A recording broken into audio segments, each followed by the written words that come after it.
oder falsch und welche. Teil 1. Sie hören 3 Gespräche. Zu jedem Gespräch gibt es 2 Aufgaben. Ist die Aussage dazu richtig oder falsch und welche Antwort A, B oder C passt am besten?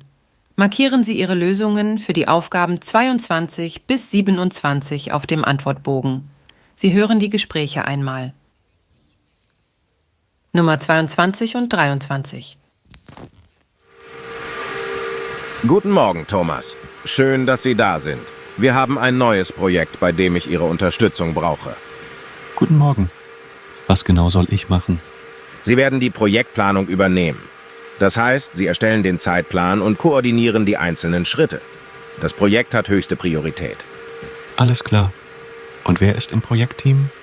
Das Team besteht aus Frau Müller, Herr Schmidt, Frau Weber, Herr Braun und Frau Fischer. Sie müssen sich mit Ihnen zusammensetzen und die Aufgaben verteilen. Verstanden. Gibt es besondere Vorgaben oder Ziele? Ja, das Projekt muss bis Ende des Quartals abgeschlossen sein. Wir erwarten, dass die Effizienz unserer Prozesse um mindestens 20% gesteigert wird. Außerdem ist es wichtig, dass alle Schritte gut dokumentiert werden. Gut, das nehme ich in meine Planung auf. Wer präsentiert die Ergebnisse? Das mache ich persönlich. Ihre Aufgabe ist es, alles vorzubereiten und sicherzustellen, dass wir pünktlich fertig werden. Sie geben mir regelmäßig Updates. Alles klar. Gibt es sonst noch etwas, das ich wissen sollte? Ja, es wird ein wöchentliches Meeting geben, montags um 9 Uhr.